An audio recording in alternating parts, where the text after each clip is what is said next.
Assalamualaikum warahmatullahi wabarakatuh. Perkenalkan, nama saya Dian Kurniasari dengan NIDN 0225038503. Saya mengampu mata kuliah Teknik Pencemaran dan Pengendalian Lingkungan di Prodi Teknik Analisis Laboratorium Migas. Meskipun program studi Teknik Analisis Laboratorium Migas ini fokus pada industri migas, tetapi prinsip pengendalian pencemaran lingkungan yang akan dipelajari di sini adalah dimulai dari karakteristik limbah, teknologi pengolahannya, sampai pemantauan kualitas lingkungan dan berlaku pada segala sektor industri, baik itu minyak dan gas bumi serta industri non-migas. Nantinya mahasiswa diharapkan mampu berperan sebagai analis yang memverifikasi apakah limbah suatu industri sudah memenuhi baku mutu lingkungan. Jadi mata kuliah ini akan sangat mendukung kompetensi itu. Proses pembelajaran dilakukan dengan luring dengan menerapkan pendekatan student center learning sehingga mahasiswa dapat berperan aktif dalam setiap kegiatan pembelajaran. Metode yang digunakan meliputi ceramah interaktif, diskusi kelompok, studi kasus, presentasi, serta penugasan yang dirancang untuk mendorong kemampuan berpikir kritis dan kolaboratif. Adapun capaian pembelajaran lulusan yang dibebankan pada mata kuliah ini adalah 1. Mampu menguasai konsep teoritis matematika, terapan, dan sains alam, konsep teoritis sains rekayasa, prinsip rekayasa dalam analis bahan baku minyak bumi dan turunannya. Mampu menguasai konsep, prinsip, metode, dan teknik proses pengujian, pengukuran analisis dari sifat-sifat fisika minyak bumi dan produk turunannya. Mampu menerapkan ukuran-ukuran kontrol resiko untuk meminimalkan ancaman lingkungan dalam pelaksanaan kerja yang aman di laboratorium sesuai prosedur keselamatan dan kesehatan kerja dan lingkungan atau K3L untuk memelihara kesehatan diri sendiri dan orang lain. Memiliki kemampuan intelektual untuk berpikir mandiri dan sepanjang hayat dalam mengembangkan kemampuan profesional. Mampu menggunakan pola berpikir kritis, inovatif, dan berbagai metode yang relevan dalam mengambil keputusan yang diperlukan, dalam memberikan solusi sesuai standar yang ditetapkan oleh peraturan perundang-undangan yang berlaku. Adapun tujuan belajar dalam mata kuliah ini adalah 1. Menunjukkan sikap bertanggung jawab atas pelestarian dan pengendalian lingkungan dan pekerjaan pengolahan limbah dari masalah yang ditimbulkan dari pengolahan serta pengujian non-migas dan migas beserta turunannya. 2. Menguasai teori, prinsip kerja, dan dasar-dasar pelestarian lingkungan dan pekerjaan pengendalian pencemaran lingkungan dalam bentuk pengolahan limbah dari masalah pengolahan serta pengujian non-migas dan migas beserta turunannya. Deskripsi singkat mata kuliah Teknik Pengendalian dan Pencemaran Lingkungan adalah untuk memahami konsep dasar lingkungan hidup, limbah dan jenis limbah, limbah B3 dan klasifikasinya, menjelaskan tentang pengolahan limbah dari sampah organik, pengolahan limbah secara fisik, pengolahan limbah secara kimia, serta instalasi pengolahan air limbah, industri non-migas dan industri migas, serta dampaknya terhadap lingkungan, dan metode analisa limbah cair, limbah padat, dan limbah gas. Bahan kajian: 1. Konsep dasar lingkungan hidup. 2. Limbah dan jenis-jenisnya. 3. Limbah B3 dan klasifikasinya. 4. Pengolahan limbah dari sampah organik. 5. Pengolahan limbah secara fisika. 6. Pengolahan limbah secara kimia. 7. Instalasi pengolahan limbah dari industri non-migas dan dampaknya terhadap lingkungan. 8. Instalasi pengolahan limbah dari industri migas beserta turunannya dan dampaknya terhadap lingkungan. 9. Metode analisa limbah cair, limbah padat, dan gas. Dan 10 adalah dapat menyusun dan mempresentasikan makalah lingkungan. Penilaian dari mata kuliah ini sebelum dilaksanakan di pertemuan 1 disampaikan juga kontrak belajar. Di sana disampaikan bahwa syarat mahasiswa mengikuti ujian akhir semester adalah pertemuannya minimal 80%. Sehingga kehadiran mahasiswa adalah poin penting dalam suatu nilai itu. Tetapi penilaian dalam DPNA adalah kuis tugas dengan masing-masing 15%, UTS 30%, dan ujian akhir semester 40%. Baik, berikut adalah video pembelajaran secara luring tatap muka di dalam kelas. Silakan menyaksikan. Assalamualaikum warahmatullahi wabarakatuh. Waalaikumsalam warahmatullahi wabarakatuh. Selamat pagi. Pagi. Sehat ya hari ini ya? Alhamdulillah. Oke, hari ini kita akan kembali lagi bertemu dan akan melanjutkan materi yang minggu kemarin kita sudah bahas gitu ya. Tapi sebelum itu kita berdoa dulu ya. Silakan Danton dipimpin doanya. Jadi perhatian sebelum memulai pembelajaran kita pada pagi hari ini. Dimulai.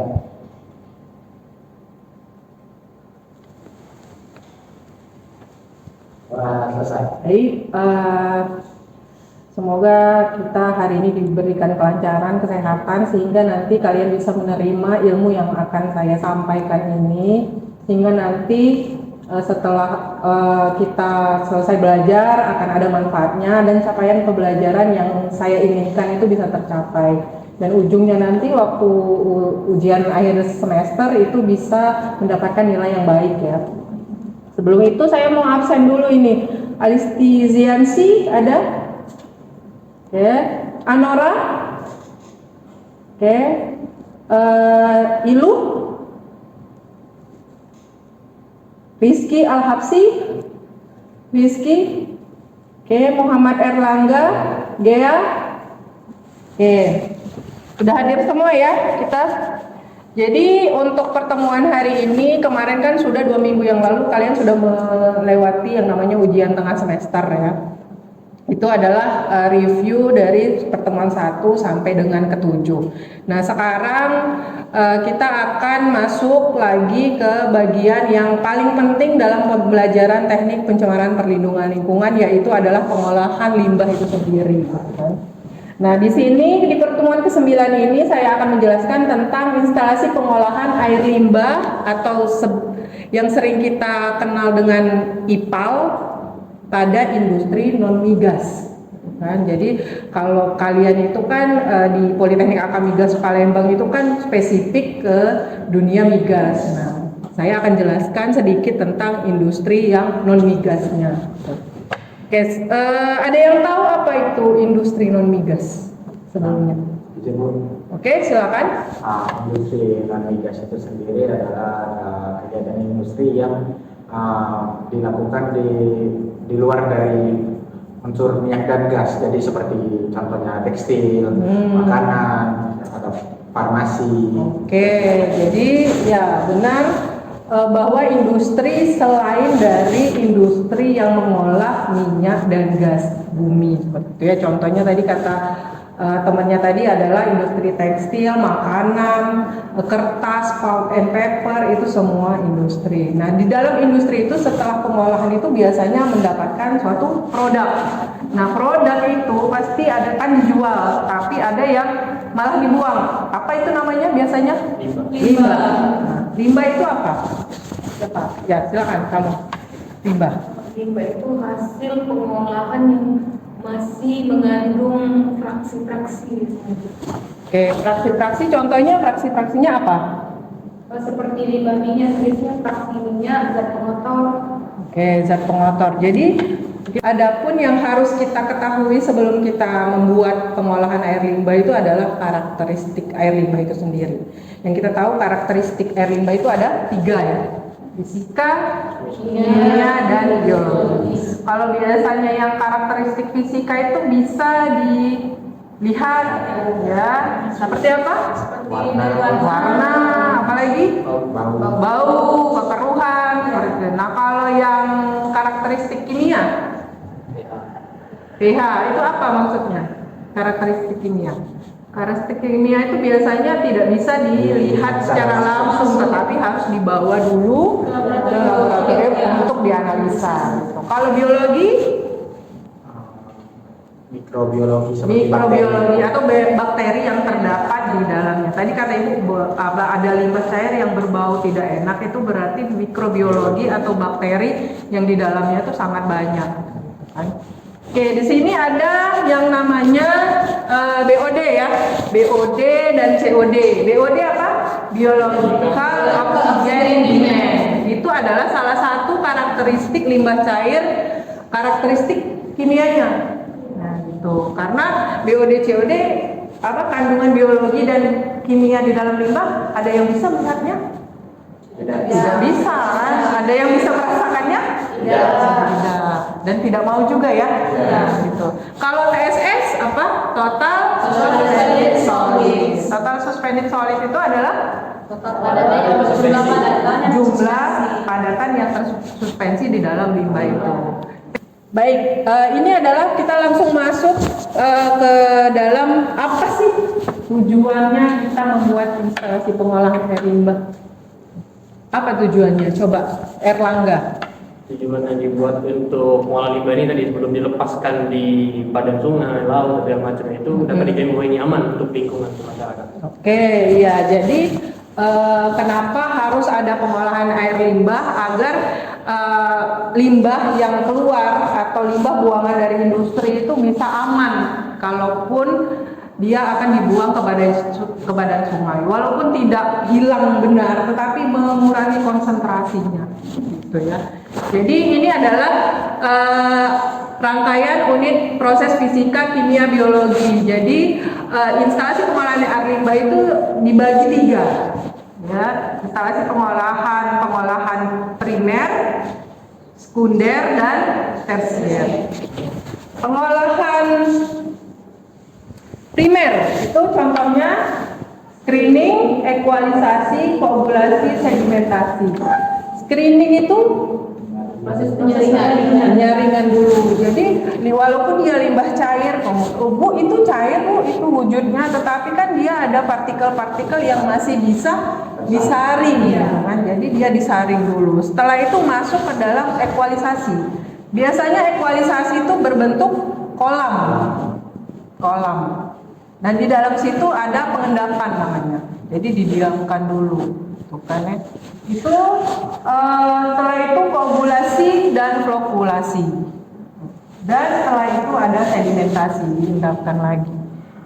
Jadi kalau screening itu biasanya hanya berupa saringan. Tapi saringannya bukan saringan kayak saringan teh, bukan, tapi saringan yang bisa menampung partikel-partikel padat. Setelah itu dia masuk ke biasanya kolam ya, kita sebut kolam ekualisasi. Sementara dia didiamkan dulu, tapi dia itu biasanya itu beberapa industri itu mencampurkan mikrobiologi.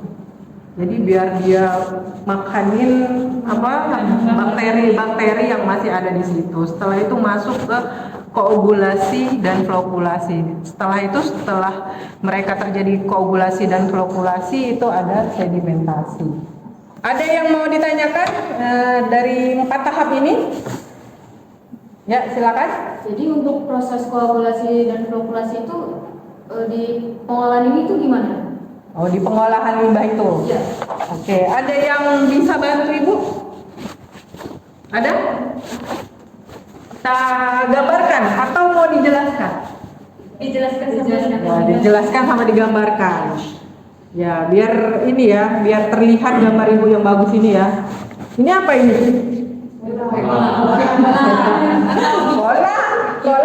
Kolam apa wadah? Wadah kolam. Jadi apa ini? Apa ya? Ibu ini udah lihai menggambar ya. Tetapi ada yang ini bukan, seperti ini bukan. Mana yang koagulasi, mana yang flokulasi? Salah ya.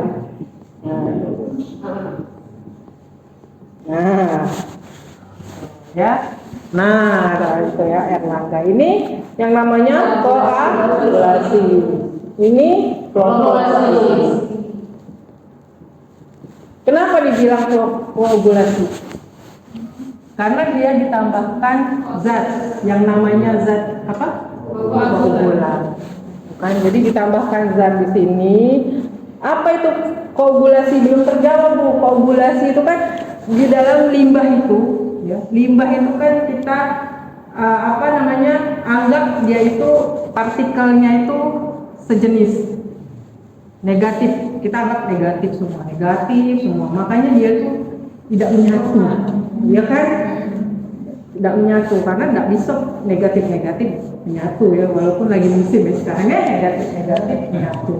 Jadi negatif tidak mau menyatu, susah menyatukannya, makanya ditambahkan namanya produk yang namanya koagulan. Koagulan ini biasanya partikelnya plus gitu. Jadi dia masuklah ke dalam sini gitu. Jadi dia fungsinya kenapa dia dimasukkan, biar dia bisa menangkap yang negatif tadi yang nggak mau bergabung tadi. Caranya gimana? Caranya dia dimasukkan dan dikasih putaran atau putaran itu. Putaran itu biasanya satuannya RPM ya, dengan kecepatan putaran. Biasanya kalau koagulasi putarannya itu cepat. Biasanya 120 sampai 200 RPM. Diputar sehingga yang negatif tadi itu mau bersatu dengan yang positif tadi. Itu setelah kita rasa sudah bersatu dianya, gitu kan, kita lambatkan putarannya, lambat gitu kan. Nah yang bersatu tadi sudah bersatu dan dia tuh turun menjadi vlog. Ini kan microvlog. Ini kan udah jadi plus minus ya. Tuh. Jadi dia turun ke sini, jadi microvlog. Seperti itu. Jadi anggaplah ini sudah agak mending ya. Makanya yang kotor-kotor tadi, yang negatif tadi turun semua ke bawah. Tapi ini tetap diputar. Tapi putarannya pelan aja, jangan sampai itu lagi dia kecil lagi. Itu baru masuk ke kolam sedimentasi. Itu benar-benar didiamkan saja, tidak diapa-apakan lagi dengan waktu yang tertentu. Ada lagi kurang jelas atau bagaimana? Sudah cukup. Tahapan kedua dari instalasi pengolahan air limbah yaitu tahapan pengolahan sekunder. Ya. Ada proses yang namanya aerobik. Jadi aerobik itu menggunakan yang namanya lumpur aktif. Ya, biasanya kalian dengar tuh karbon aktif. Biasanya karbon aktif itu dipakai sebagai tahapan yang primer awal dan biasanya juga menjadi pengganti screening. Gitu. Jadi dia pakai penyaringan, langsung dicampurnya dengan karbon aktif biasanya. Nah itu tergantung dengan pengolahan limbah industri tersebut. Nah di sini dia pakai lumpur aktif. Lumpur aktif itu ada mikrobanya di dalamnya itu, sehingga bisa dipakai untuk tahapan yang lebih lebih tinggi lagi. Gitu kan. Proses anaerobik adalah digunakan untuk organik sangat tinggi menghasilkan biogas sebagai produk sampingan. Jadi ada namanya mikrobiologi yang bersifat aerobik, ada yang anaerobik gitu. Nah, proses ini tidak harus semuanya dilakukan ya. Makanya kita harus tahu dulu karakteristik limbah cair apa yang mau kita olah. Jangan dua-duanya. Ya, jangan dua-duanya. Kenapa? Ya karena kan ada yang limbah yang bisa dimakan oleh mikrobiologi yang aerobik, ada yang bisa hidup lagi, ditambah lagi seperti itu. Jadi kalian sebagai analis nanti harus tahu nih karakteristik limbah apa, sehingga tahu nanti metode apa yang harus digunakan saat membuat instalasi pengolahan air limbah. Mungkin nanti keluaran atau outletnya yang akan dibuang ke sungai itu kok tambah berbau tidak enak gitu kan. Ya malah lebih parah gitu kan ya. Makanya kita harus lihat apakah pada tahapan sekundernya benar mikroorganismenya yang ditambahkan sesuaikah. Kan apakah misalnya limbah industri pengolahan kelapa sawit harus ditambah aerobik atau anaerobik? Aerobik atau anaerobik ditambah? karena dia mengandung banyak minyak dan lemak. Ya. Kira-kira apa? Aerobik atau anaerobik? Erlangga coba Iya. pelajaran aerobik. Aerobik. Anaerobik. Kenapa? Karena dengan proses yang tertutup itu akan lebih banyak makan mikroorganisme akan lebih banyak makan makanan organik tergantung dalam Ya, karena dia tidak membutuhkan oksigen sama sekali di dalam itu. Oke. Ini adalah dampak lingkungan bila limbah tidak terolah secara optimal. Ya, tadi eutrofikasi, kematian biota, risiko kesehatan masyarakat, pencemaran air, kerusakan ekosistem jangka panjang. Kan, jadi sangat sungai yang tidak layak untuk diminum, gitu kan. Terus itu bau yang tidak sedap, gitu kan, banyak sekali. Dan kerusakan, banyak ikan yang mati. Ya kan, biasanya kalian nongkrong di danau, dekat danau, pinggir danau kan, lihat gitu kan, pemandangan ikan-ikan mati. Gitu. Nah, itu biasanya itu karakteristik limbah yang mana itu yang paling banyak? Kalau ikan-ikan mati. PSS bisa sih Bu.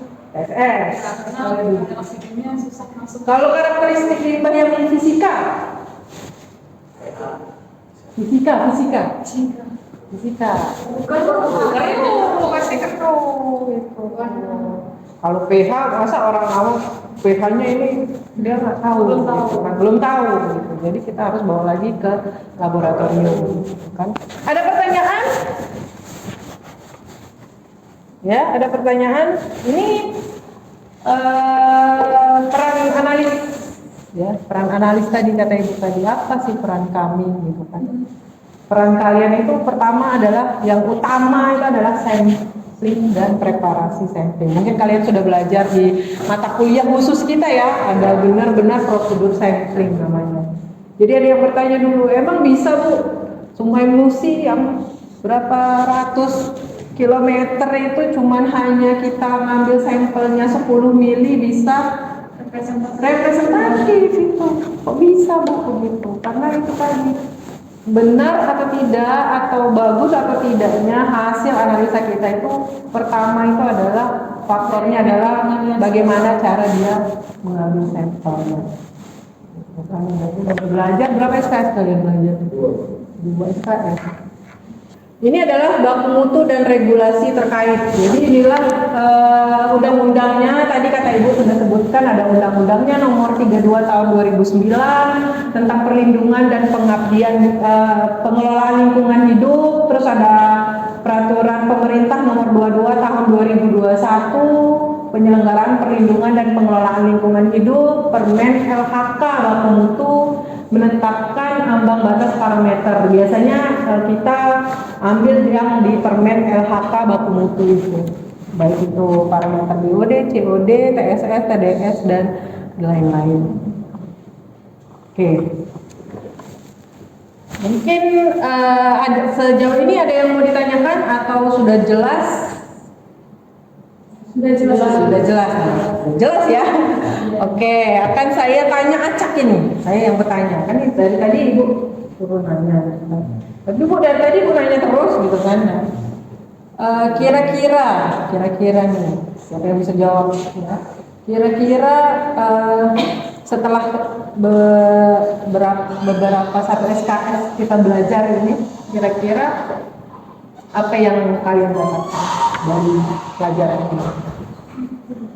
Yang lain dong, yang lain. Ya, silakan Gea. Apa yang kamu dapatkan?